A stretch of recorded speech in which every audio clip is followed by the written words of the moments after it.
Quickly, thank you very much, Minister. Delighted to see your Bailieborough Garda station a top priority for you. You know that that's hugely important for Bailieborough, but not just Bailieborough, the entire region, which of course is Cavan Monaghan, Louth, East Cavan. The Gardai have had to put up with deplorable facilities, I would say, up to this point, living in working in port cabins in a building that really isn't fit for purpose. So it's really welcome.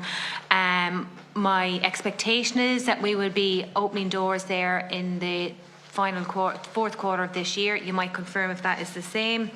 And under this particular vote, I think that's all that I want to say for the moment. But just, yeah, keep an eye on that one. I'm looking forward to having you down to open it.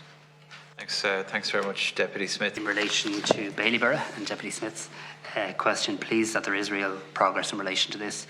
It looks to me from the timing and the allocation of funding that the bulk of works will be carried out this year, 2023, with some smaller amount of works going into next year. But there's a very significant allocation in terms of moving that project forward in a real and substantive way this year, and I know that's something of significant importance to Bailieborough and something you've raised on many occasions as well. Deputy Daly, Deputy Smith. Thank you, Chair. Minister, could I just ask you, in terms of the use of the old building where the Gardai will be leaving behind them and will become hopefully a happy, distant memory for them, we have other ideas for uses of that building within the community, so you might just maybe chat with me aside from the meeting, if you could, how we engage, I suppose, with your department or the OPW in relation to the repurposing of that building. But I just couldn't let the opportunity go. You're talking there about retention and I suppose recruitment. And just to speak to that, at the last number of JPCs, I would say for the last 12, 18 months, the topic of the drugs unit for Cavan Monaghan has been raised time and time and time again. I know it's an operational matter, but just to make the point, over the Christmas and the New Year, I attended the funerals of 3 very young people. And at all of those, the priests were very vocal, very robust, that this is a drugs-related issue. A frightening, frightening thing to see a chapel full of young people and families speaking very openly about it. I'm afraid, Minister, our towns are being overrun by these drug barons and drug pushers, and I feel that our chief superintendent is fighting this war with one hand tied behind his back in terms of having the resources to do this. So I'm asking you here today, please speak with the Commissioner, see what other resources, because I am telling you now, we need to absolutely ramp up, scale up our drugs unit across Cavan Monaghan. Thank you. Thanks. Smith, in relation to the soon-to-be O building and the community use in Bailieborough, it's probably a matter for the OPW, but I'll certainly relay that to the OPW. I think there has been a good tradition of community involvement and discussion about the use of former buildings. So I'm not sure of the OPW's plans, but I'll certainly relay your view, which sounds sensible. I'm really grateful that you raised the issue of drugs and drug use, and my sincere sympathies to those families. I mean, the first thing to say is I'm delighted, genuinely, that we've taken a decision to establish a citizens' assembly on drugs. I know when I see Deputy Reardon's badge, which in fairness I consistently see too, and I know this is an issue that I think will be welcomed by all sides, all political parties, and none in the Oireachtas.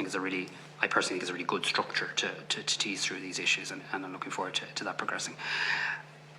I met the drugs unit recently in the Guards on this because I share your analysis. I'm extremely concerned about the prevalence of drug use in our country, and I'm a former health minister. I believe very much in a health-led approach to addiction. I genuinely do, and I'm pleased with some changes that were made there in recent years. But we also have to get extraordinarily tough on the gangs and the drug dealers and the drug pushers and the people coming in and destroying communities and destroying families. And there's a piece, and that's for the Guards, and they're doing a lot of good work on that, and I want to see more on that, and I want to see more resources directed to it, and I've had good conversations in relation to that.